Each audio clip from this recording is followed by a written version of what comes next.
1.5 months after ethnic violence erupted in India's northeastern state of Manipur, peace continues to elude the tiny territory which was once an important route for trade and commerce from the west to far east.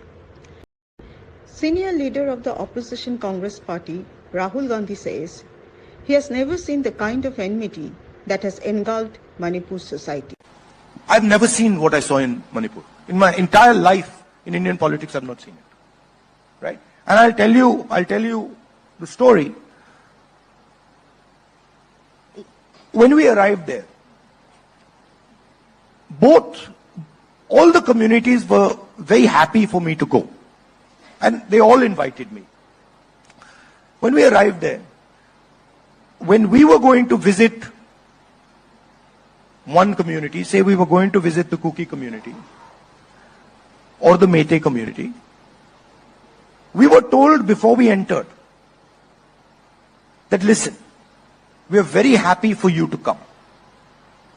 But if in your security there is a person from the other community, we will shoot him. So we had to, before we entered the area, we had to say, okay, we are going into Kuki area. Meiteis, please leave. And then when we were going into Meitei area, we had to say, okay, we are going into Kuki area. Meitei, please leave. Now, I have never seen this. Where the government of India has absolutely no control, where the government of India cannot send its own paramilitary force personnel into an area. The young lawmaker alleged that violence in the state was a direct fallout of a particular type of politics of division, hatred and anger encouraged by the ruling Bharatiya Janata Party. The politics of hatred that the BJP has been playing with has basically destroyed the state of Manipur. Manipur, you said the state of Manipur, and I was thinking, well, actually, no. The idea of Manipur does not exist anymore. It has to be brought back to life. And the culprit is the politics of the BJP. Right? So, that's an extreme example of what happens when you make people fight with each other.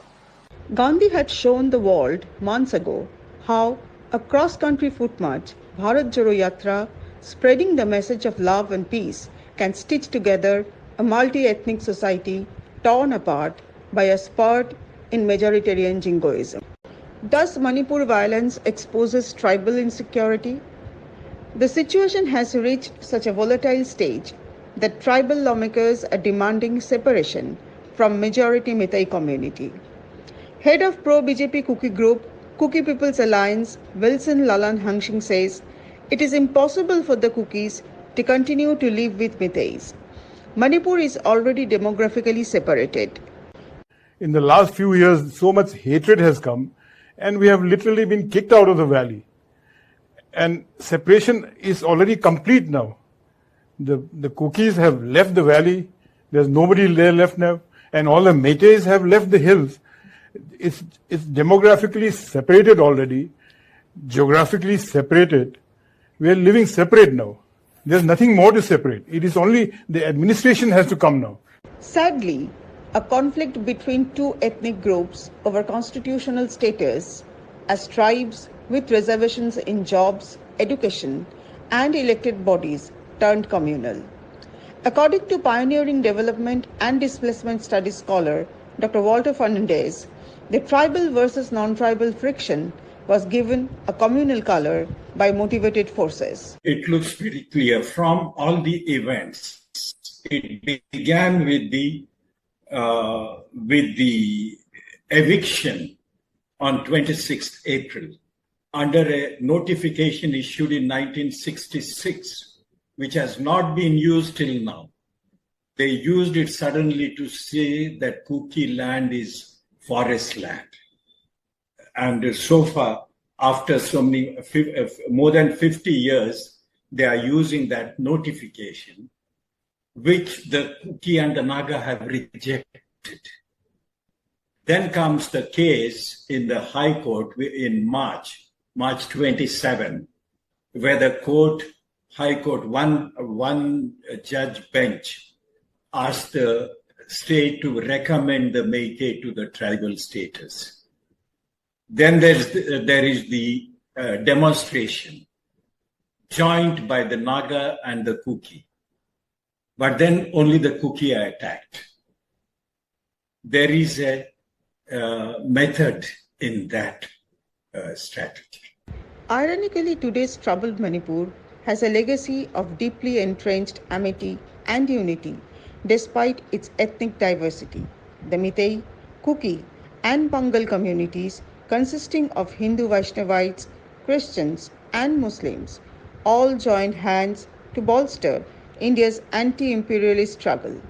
Even the Thankul Nagas chipped in with valuable contribution to the cause of India's liberation and sided with Subhas Chandra Bose'S Indian National Army.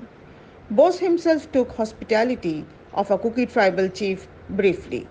In the beginning of 1944, the headquarters of the INA operations in Manipur and Naga Hills established at Moirang in Manipur.